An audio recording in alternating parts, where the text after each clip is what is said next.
Good morning students. जैसे कि पीछे हमने सैलरी के बारे में जाना। बेसिक सैलरी क्या होती है, एडवांस सैलरी क्या होती है, एरियर ऑफ सैलरी और different type of allowances, limits of exemption and many more. चलिए अब नेक्स्ट हम सैलरी के पॉइंट पे चलते हैं, जो कि है प्रॉफिट इन लिeu ऑफ सैलरी, यानी कि वेतन के बदले जो और लाभ मिलते हैं और कोई प्रॉफिट मिलता है एक एम्प्लॉय को, उस पर बात करते हैं। देखिए सिंपल सी अगर बात कहूँ तो हम 5 पॉइंट्स इसमें पढ़ेंगे।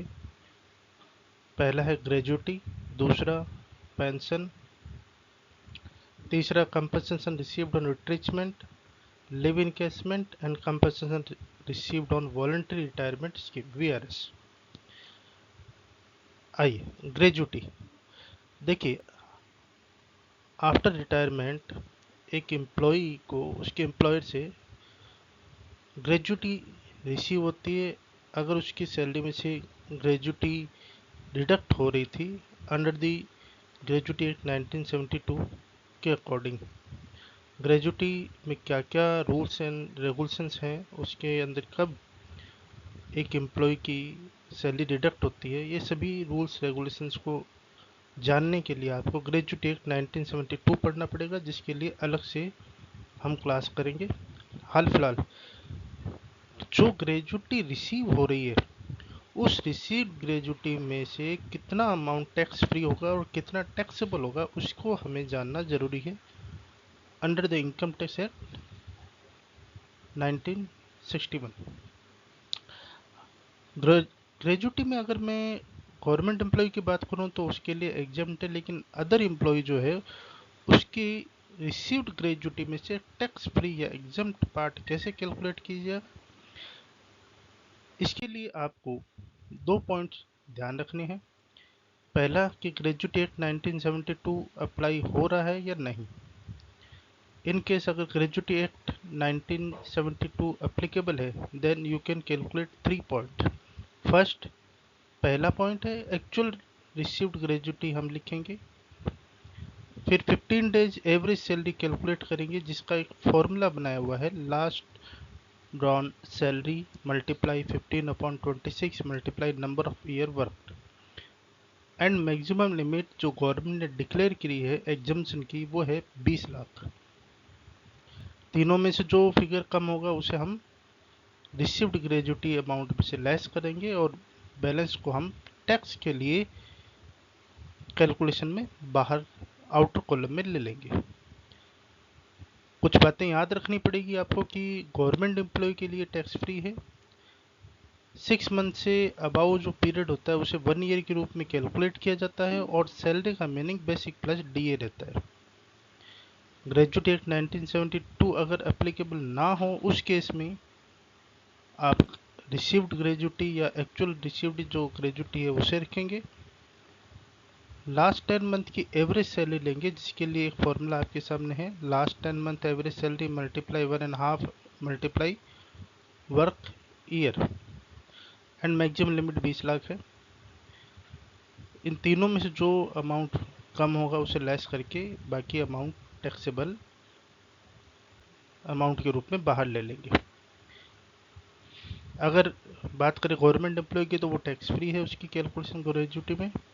और ये बात याद रखिएगा कि 6 मंथ से एक्सिस के पीरियड को यहाँ पर 1 ईयर कैलकुलेट नहीं करते हैं। आगे चलिए, सैलरी का meaning basic plus D under terms plus commission percentage on sale ही रहेगा। अगर आपको सैलरी वेजेस के रूप में वीकली रिसीव हो रही है तो आप सेकंड फॉर्मूले को चेंज कर देंगे, उसमें आप last on salary multiply 7/26 multiply year करेंगे, बाकी सिचुएशन सेम रहेगी। पेंशन, फर्स्ट ऑफ ऑल ये याद रखिएगा कि सभी तरीके कर्मचारियों के लिए पेंशन टैक्सेबल है। पेंशन को 2 हिस्सों में डिवाइड करके हम पढ़ेंगे, एक नॉन कंप्यूटेड पेंशन और एक computed pension. Non computed pension वो पेंशन है जो आप मंथली रिसीव कर रहे हैं और ये सभी कर्मचारी या एसएससी के लिए टैक्सेबल है। इसमें किसी भी प्रकार का एग्जम्पशन अमाउंट कैलकुलेट नहीं होता, ये पूरी टैक्सेबल रहती है। कंप्यूटेड पेंशन वो पेंशन है जो एक कर्मचारी अपनी पेंशन का कुछ हिस्सा एक साथ विड्रॉ करता है। उसके पास ये राइट है कि वो अपनी टोटल पेंशन का कुछ हिस्सा कभी भी एक साथ विड्रॉ कर सकता है। तो इन केस अगर वो एक साथ जो हिस्सा उठा रहा है उसे हम नॉन कंप्यूटेड पेंशन कहेंगे, सॉरी कंप्यूटेड पेंशन कहेंगे। और इस कंप्यूटेड पेंशन में टैक्स फ्री अमाउंट कैलकुलेट करने के लिए ये देखेंगे कि अगर ग्रेजुटी रिसीव हो रही है पेंशन के साथ तो 100% पेंशन का 1/3 हम एग्जम्प्ट कर देंगे, और अगर ग्रेजुटी रिसीव नहीं हो रही है तो 100% पेंशन का हाफ अमाउंट लेस कर देंगे रिसीव्ड कंप्यूटेड पेंशन के अमाउंट में से। अदर जो बैलेंस है वो टैक्स के रूप में कैलकुलेशन के लिए बाहर ले लेंगे। चलिए आगे चलते हैं। पेंशन रिसीव्ड ऑन रिट्रेचमेंट, अगर एम्प्लॉयर अपने एम्प्लॉय को किसी भी रीजन से लाइक ए रिसेशन या एनी अनसेटिस्फेक्शन ऑफ वर्क की वजह से निकाल देता है तो उसे कुछ amount for the survive of life compensation के रूप में देता है, ताकि नेक्स्ट उसे जॉब मिले तब तक वो अपनी लाइफ को सर्वाइव करे। तो जो कंपनसेशन रिसीव्ड हो रहा है रिट्रीचमेंट पर, उसमें टैक्सेबल अमाउंट कैसे कैलकुलेट करें, इसके लिए आपको जो अमाउंट रिसीव हुआ है वो लेंगे, लास्ट 3 मंथ की सैलरी लेंगे जिसके लिए एक फॉर्मूला यूज हो रहा है, last 3 month salary divide number of the year multiply 15 divide multiply working year and maximum limit 5 lakh. ये याद रखिएगा कि 6 मंथ से एक्सिस जो टाइम पीरियड होगा वो यहाँ 1 ईयर के रूप में कैलकुलेट होगा। और साथ ही सैलरी का मीनिंग सभी रेम्युनरेशन से है, लेकिन बोनस ग्रेजुटी या एम्प्लॉयर के रिटायरमेंट प्लान किसी फंड में अगर कंट्रीब्यूशन है तो उसे हम छोड़ देंगे, बाकी सभी जो अमाउंट है उसे सैलरी की मीनिंग में कैलकुलेशन में शामिल करेंगे। आइए आगे चलते हैं। लीव इनकेसमेंट, जैसे कि नाम से क्लियर है कि आपके पास अगर लीव है जिसका आप इनकेसमेंट करवा रहे हो अपने एम्प्लॉय से। देखो एम्प्लॉय के पास बहुत सारे बेनिफिट है, जिसमें ये भी एक बेनिफिट है कि वो उसे जो छुट्टियां मिल रही है वो उन छुट्टियों का यूज ना करके उसके अगेंस्ट कुछ कैश रिसीव करता है अपने एम्प्लॉयर से, तो उसे बोलते हैं लिव इनकेसमेंट।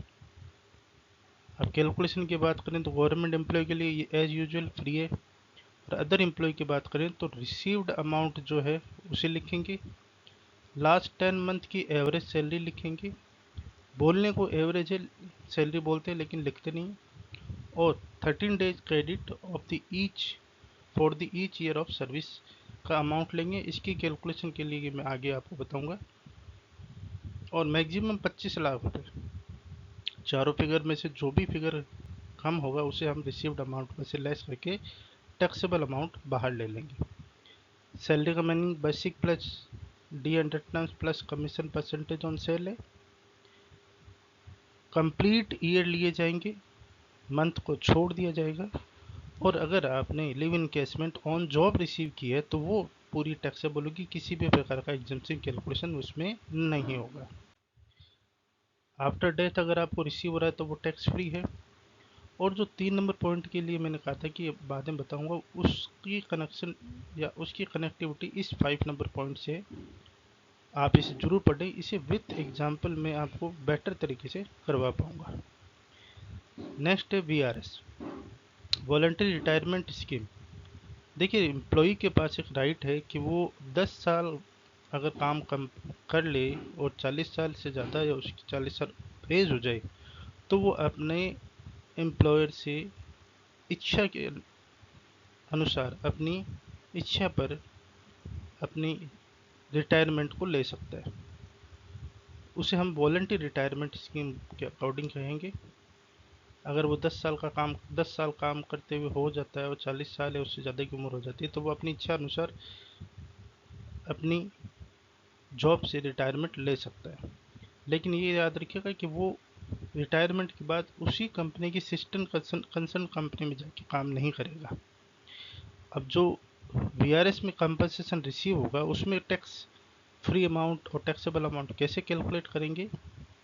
इसके लिए रिसीव्ड अमाउंट में से चारों फिगर कैलकुलेट करेंगे और जो फिगर कम होगा उसे लेस करेंगे।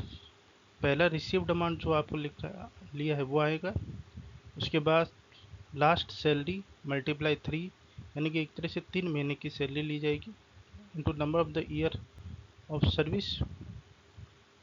सैलरी लेंगे रिमेनिंग टाइम पीरियड की सर्विस की और मैक्सिमम 5 लाख रुपए।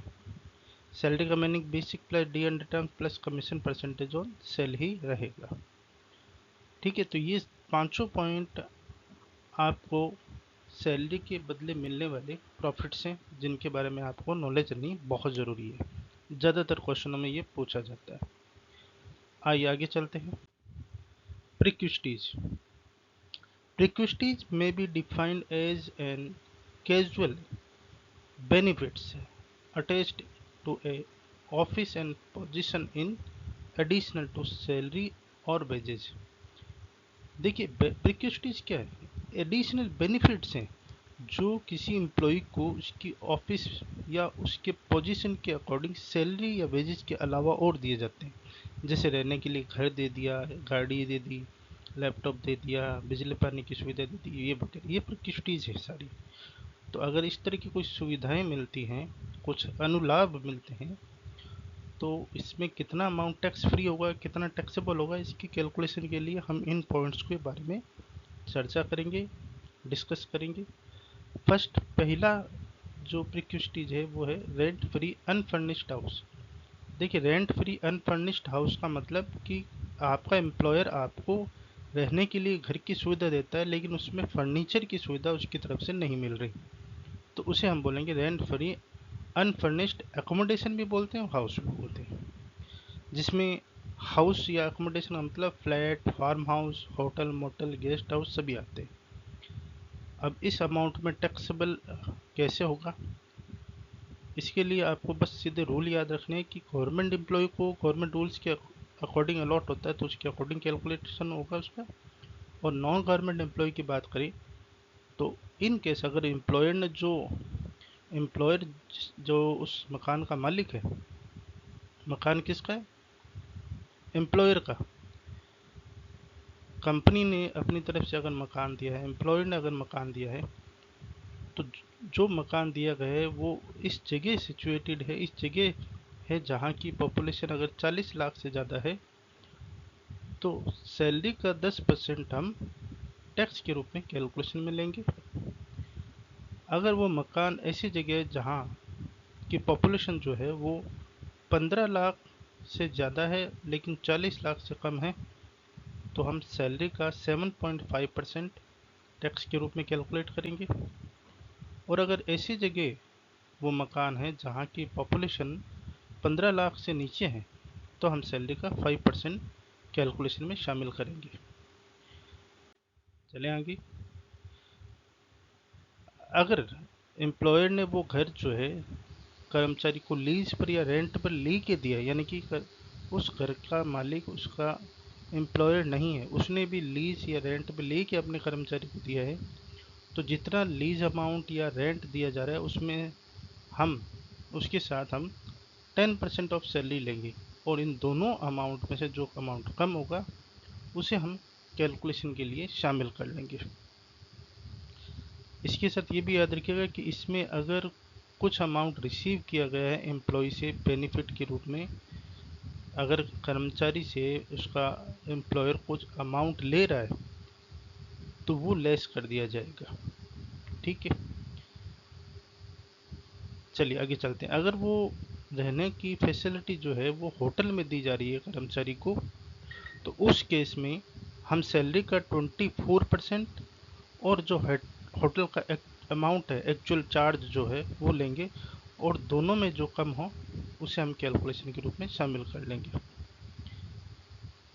अब अगर रहने का घर की स्थिति में जो कर्मचारी है उसका कहीं ट्रांसफ़र हो जाता है, और पहले से जो घर जहाँ पे वो किराए पे रह रहा है वहाँ से ट्रांसफ़र होने की जगह भी उसे एक नया घर दे दिया जाता है एम्प्लॉयर की तरफ से, और वो दोनों मकानों को अपने पोजीशन में रखता है, अपने कंट्रोल में रखता है, तो पहले 90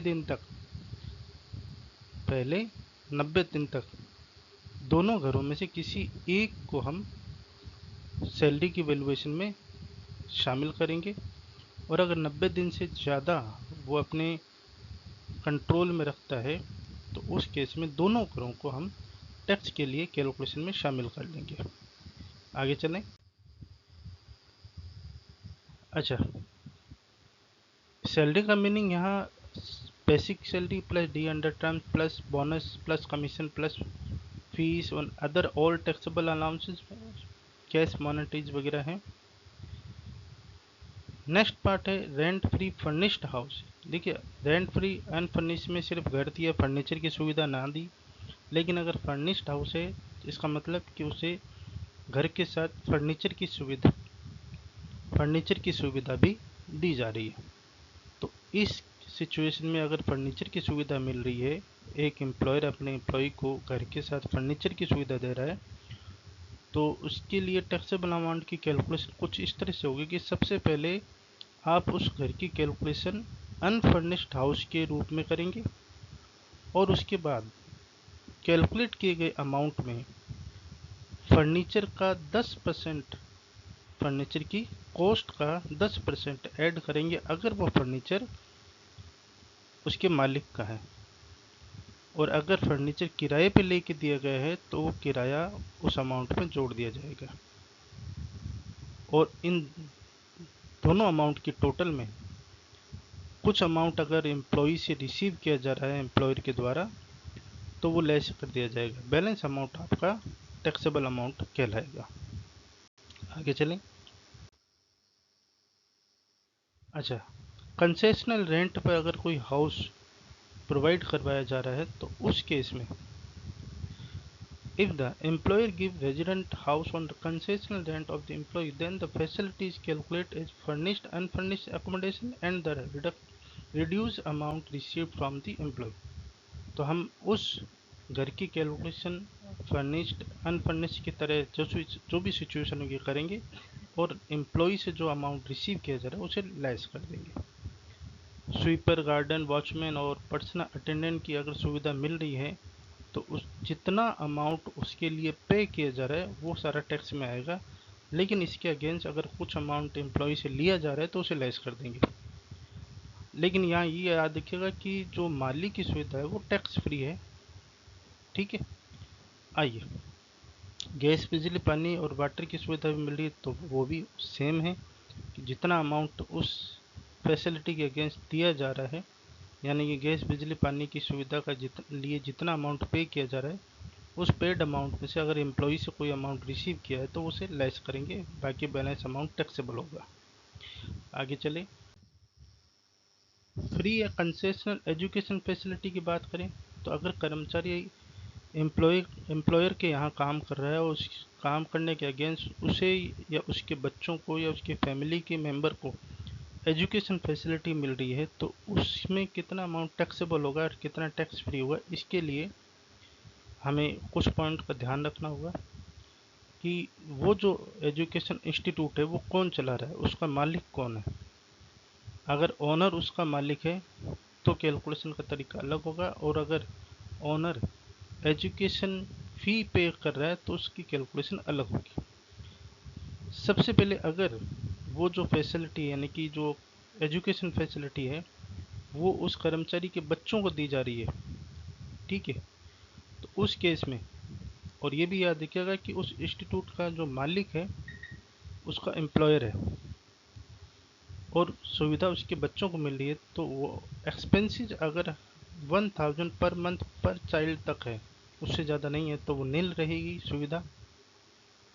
और अगर एक्सपेंडिचर जो है इस सुविधा का 1000 रुपये से ज़्यादा है हर महीने का हर बच्चे पर, तो जितनी फ़ीस चार्ज की जा रही है उसमें से 1000 रुपीज़ पर मंथ पर चाइल्ड लेस कर देंगे, और इसके अलावा एम्प्लॉई से अगर कोई अमाउंट चार्ज किया जा रहा है तो उसे भी लेस करेंगे। अगर ये facility education facility family member को दी जा रही है तो जितनी फ़ीस चार्ज की जा रही है उसमें से जो अमाउंट पे किया जा रहा है उसे लेस कर देंगे। आगे चलें। नेक्स्ट है use of any movable asset.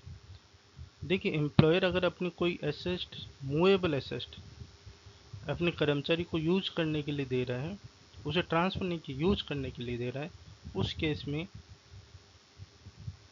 Calculation का तरीका कुछ इस तरह से होगा कि अगर वो एसेट का ओनर एम्प्लॉयर है तो हम उस एसेट की कॉस्ट का 10% लेंगे और उस अमाउंट में से अगर एम्प्लॉय से कोई अमाउंट रिसीव किया तो उसे लेस कर देंगे। लेकिन अगर वो एसेट किराए पे लेके दी जा रही है तो जितना किराया पे किया जा रहा है उसमें से जो एम्प्लॉय से अमाउंट रिसीव किया वो लेस कर देंगे। ये याद रखिएगा कि यहाँ लैपटॉप और कंप्यूटर की जो सुविधा है वो एग्जम्प्ट है। नेक्स्ट आइए, फिर आते हैं कि transfer of any movable asset. अगर मालिक ने कोई मूवेबल एसेट अपने कर्मचारी को बेच दी है, ट्रांसफ़र कर दी है, तो उस केस में टैक्सेबल अमाउंट या उस बेनिफिट की वैल्यू निकालने के लिए जो एक्चुअल कॉस्ट है एसेट की वो लेंगे और उसमें से कंप्लीट ईयर के डेप्रिसिएशन की कैलकुलेशन करके उसे लेस करेंगे और अगर एम्प्लॉय से कोई अमाउंट रिसीव किया है तो उसे लेस कर देंगे। डेप्रिसिएशन की बात करूं तो आपको सिर्फ सैलरी हेड के लिए डेप्रिसिएशन रेट आपके सामने है, याद रखिएगा। Computer, electricity, gazette, electronic gazette पे बात करूं तो 50% है, लेकिन मेथड ऑफ डेप्रिसिएशन रिड्यूसिंग है। मोटर कार की बात करूं तो 20% है, method of depreciation reducing method. और इन दोनों के अलावा अदर कोई और एसेट है या गुड्स है तो 10% डेप्रिसिएशन रेट होगी, लेकिन मेथड ऑफ डेप्रिसिएशन होगा स्ट्रेंथ लाइन मेथड। ठीक है। अच्छा, ये भी याद रखिएगा कि अगर एम्प्लॉयर ने 10 साल उस एसेट का यूज कर कर उसके बाद में अपने एम्प्लॉय को दिया है विदाउट एनी कंसिडरेशन तो वो एग्जम्प्ट होगी। लेकिन याद रखिएगा इसमें कंप्यूटर और इलेक्ट्रॉनिक या इलेक्ट्रिसिटी गैजेट जो है, कार वगैरह है, वो बाहर है, वो एक्सक्लूडिंग है। नेक्स्ट, इंटरेस्ट फ्री या कंसेशनल लोन की बात करें। अगर कर्मचारी को अपने एम्प्लॉयर के यहाँ काम करने के बिहाफ पर कोई लोन दिया जाता है जो कि नॉर्मल इंटरेस्ट रेट से कम इंटरेस्ट रेट पे मिलता है, तो उस केस में उसकी कैलकुलेशन को कुछ इस तरह से किया जाएगा कि हम इसमें एसबीआई बैंक की इंटरेस्ट रेट लेंगे। लेटेस्ट जो एसबीआई बैंक की इंटरेस्ट रेट है वो ली जाएगी और एम्प्लॉय से जो इंटरेस्ट रेट ली जा रही है उसे लेस करेंगे। फिर जो अमाउंट ऑफ लोन है वो और मल्टीप्लाई जितने मंथ के लिए वो इंटरेस्ट कैलकुलेट करना है वो मंथ। ठीक है। अच्छा, ये भी याद रखिए अगर कोई मेडिकल क्लेम वगैरह अगर कोई है ट्रीटमेंट पे जो कि इंश्योरेंस पॉलिसी से क्या कहते हैं कवर्ड है और उसका रिएम्बर्समेंट हो रहा है इंश्योरेंस कंपनी से, तो वो एग्जम्प्ट नहीं होगा। 20,000 रुपये तक का लोन जो है वो टैक्स फ्री है, उस पर कोई कैलकुलेशन नहीं होगी। लीव ट्रेवलिंग कंसेशन, अगर कर्मचारी को उसका मालिक कहीं घूमने के लिए या उसकी फैमिली को घूमने के लिए ट्रैवलिंग कंसेशन दे रहा है, छुट्टी में घूमने जाने के लिए भी उसे फैसिलिटी दे रहा है, तो उस केस में उसकी कैलकुलेशन के लिए आपके सामने एक टेबल बनी हुई है, उसे आपको याद रखना है। बेसिकली मैं इस शॉर्ट में अगर कहूँ तो वो जिस भी मेथड से छुट्टी मनाने के लिए जहाँ जा रहा है उसमें चाहे एयरक्राफ्ट यानी कि एरोप्लेन के थ्रू जा रहा है तो फर्स्ट इकोनॉमिक फेयर लेंगे और जितना अमाउंट उससे लिया जा रहा है उसे लेस करेंगे। अगर रेलवे के थ्रू है तो फर्स्ट क्लास एसी में जो किराया मिल रहा है वो शॉर्टेस्ट रूट का और जो अमाउंट पे किया जा रहा है दोनों में से जो कम होगा वही हम कैलकुलेशन में लेंगे। और इन दोनों के अलावा अदर कोई और मेथड है जर्नी का तो उस केस में भी सेम रहेगा। ये बात याद रखिएगा कि 1 अक्टूबर 1998 के बाद मैक्सिमम 2 बच्चे जो है वो टैक्स फ्री हैं इस सुविधा के लिए। मेडिकल फैसिलिटी में, मेडिकल फैसिलिटी इंडिया में है या इंडिया के बाहर है, दोनों सिचुएशन देखनी है। अगर ट्रीटमेंट इंडिया में है तो सिंपल सी बात है, याद रखिएगा कि प्राइवेट हॉस्पिटल या क्लिनिक में करवाया है तो वो फुल्ली टैक्सेबल है, लेकिन कोविड-19 को छोड़कर, और बाकी अदर सिचुएशन सारी टैक्स फ्री है। और आउटसाइड इंडिया अगर मेडिकल ट्रीटमेंट हुआ है तो उसमें आपको ये चेक करना पड़ेगा कि मेडिकल ट्रीटमेंट पे कितना एक्सपेंसेस हुआ है उसका, और उसके फैमिली मेम्बर का, पेशेंट के साथ ट्रैवलिंग एक्सपेंसेस, स्टे एक्सपेंसेस कितना हुआ है उसका, उसके फैमिली का, और अगर कोई अटेंडेंट गया है तो अटेंडेंट का ट्रैवलिंग और स्टे एक्सपेंसेस कितना है वो भी चेक करना पड़ेगा। ये याद रखिएगा कि पॉइंट नंबर 2 और 3 एग्जाम्प्ट है एम्प्लॉय की, अगर उसकी ग्रोस टोटल सैलरी जो है वो 2 लाख से ज़्यादा नहीं है, लेकिन उसमें हम ट्रैवलिंग एक्सपेंसेस नहीं जोड़ेंगे उससे पहले, ठीक है। और मेडिकल और स्टे एक्सपेंसेस जो हैं वो भी एग्जाम्प्ट होंगे जब आरबीआई उसे एक्सेप्ट कर दें। फैमिली मेम्बर में spouse, children, dependent parents, sister, brother सभी आते हैं। चलिए, मोटर कार फैसिलिटी। देखिए, मोटर कार फैसिलिटी में आपको ये टेबल याद करनी ही होगी, कोई भी इसमें हेल्प नहीं कर सकता, क्योंकि ये सिचुएशन के अकॉर्डिंग है। अगर एम्प्लॉयर उस गाड़ी का ओनर है या उसने किराए पे लेके वो गाड़ी दी है और उस गाड़ी का यूज अगर ऑफिस पर्पज़ के लिए है, प्राइवेट के लिए नहीं हो रहा, तो चाहे गाड़ी 1.6 लीटर से ज़्यादा की हो या 1.6 लीटर तक या उससे कम हो, फैसिलिटी की वैल्यू नील होगी। अगर उस गाड़ी का use fully private purpose, personal use हो रहा है, लेकिन उसके एक्सपेंसेस एम्प्लॉयर पे कर रहा है, तो आपको एक फॉर्मूले जो आपके सामने लिखा हुआ उसे याद रखना पड़ेगा। और इन केस गाड़ी का कुछ यूज पर्सनल हो रहा है प्राइवेट के रूप में, और प्राइवेट यूज के सारे खर्चे अगर एम्प्लॉयर ओनर उठा रहा है, तो उस केस में गाड़ी 1.6 लीटर से अबाउ है तो 2400 पर मंथ, और 1.6 लीटर से कम या 1.6 लीटर तक है तो 1800 रुपीज़ पर मंथ हम टैक्स अमाउंट के रूप में लेंगे।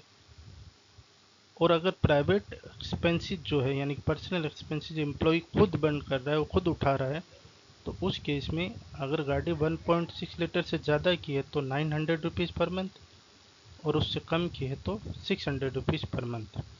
ये भी याद रखिएगा, अगर इन दोनों सुविधाओं में अगर ड्राइवर की सुविधा मिल रही है तो वो भी जोड़ी जाएगी, जिसके लिए 900 रुपीज़ ऐड होंगे। चले आगे चले। इसी के साथ नेक्स्ट एक चार्ट और आपके सामने, इसे भी आपको अकॉर्डिंग टू सिचुएशन याद रखना पड़ेगा, ठीक है। ये आपको देखकर अच्छी तरह याद रखें। मैं आगे चल लेता हूँ, ठीक है। Next, facility free meal and tea, खाने पीने की सुविधा। तो पहले तो ये याद रखिए कि 50 रुपये पर डे तक मील फैसिलिटी टैक्स फ्री है, और जितना भी अमाउंट एम्प्लॉयर पे कर रहा है इस फैसिलिटी के अगेंस्ट, उसमें से एम्प्लॉय से जो अमाउंट रिसीव किया गया उसे लेस कर दिया जाएगा, बैलेंस अमाउंट आपका टैक्सेबल होगा।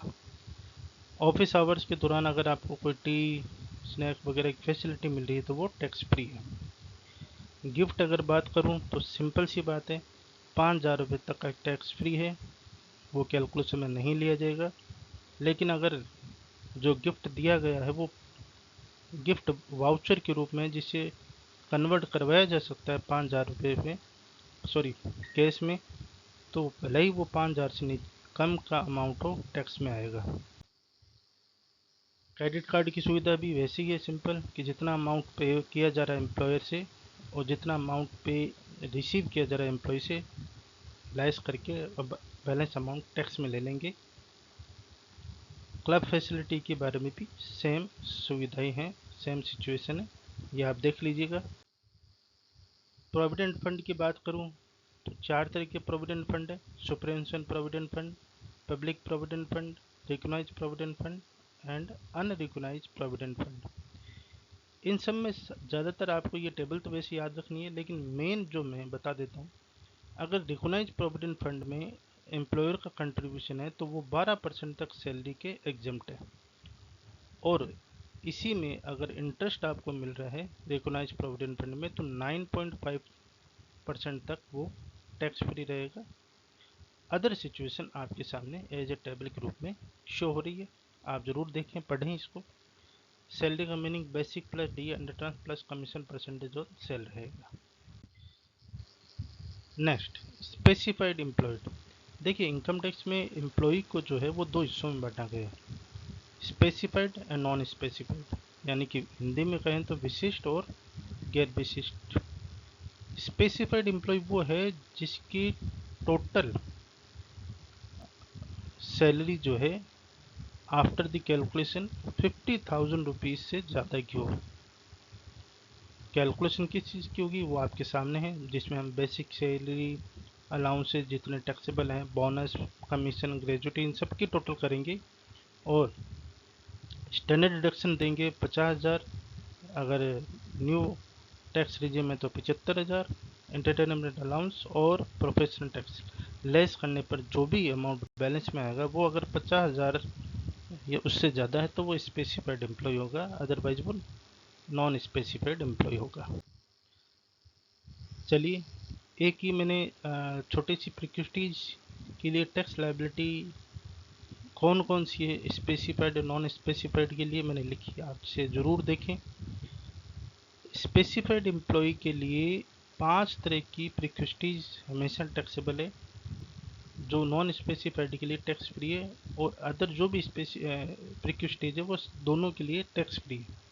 मोटर कार स्पेसिफाइड एम्प्लॉय के लिए टैक्सेबल होगा, सर्वेंट, वॉचमैन, गार्डन ये भी टैक्सेबल होगा, गैस, वाटर, इलेक्ट्रिसिटी फैसिलिटी भी टैक्सेबल होगी, एजुकेशन फैसिलिटी और ट्रांसपोर्ट फैसिलिटी भी टैक्सेबल है स्पेसिफाइड एम्प्लॉय के लिए। बाकी अदर जितनी भी प्रिक्विटीज है वो स्पेसिफाइड और नॉन स्पेसिफाइड के लिए टैक्स फ्री रहेगी। न्यू टैक्स रिजीम की बात करूं तो न्यू टैक्स रिजीम, देखो इनकम टैक्स में अब क्या है, एम्प्लॉय के सामने दो ऑप्शन हो गए, या तो वो न्यू टैक्स रिजीम में आए या फिर ओल्ड टैक्स रिजीम के अकॉर्डिंग चले। अगर वो न्यू टैक्स रिजीम यानी कि नई टैक्स व्यवस्था को अपनाता है, एक्सेप्ट कर रहा है, तो उस केस में कुछ एग्जम्पशन उसे मिलनी बंद हो जाएगी, उसे वो चीज़ें नहीं मिलेगी, जिसकी लिस्ट मैंने आपके सामने लिख दी। अगर वो न्यू टैक्स रिजीम में जा रहा है तो ये फैसिलिटियाँ ये एग्जम्पशन या इन पर एग्जम्पशन उसे नहीं मिलेगी, नहीं दी जाएगी। ठीक है, ये आप ज़रूर याद रखें। और इसी के साथ हो सके तो मेरे चैनल को देखें, उसे समझें जो मैं समझाना चाह रहा हूँ, और लाइक सब्सक्राइब ज़रूर करें। ठीक है, चलिए मैं नेक्स्ट क्लास आपके हमने और जल्द लेके आऊँगा, जिसमें हम पढ़ेंगे income from house property. Income from house property में टैक्सेबल अमाउंट कैसे आएगा। ठीक है स्टूडेंट्स, चलिए नेक्स्ट क्लास में ज़रूर मिलते हैं।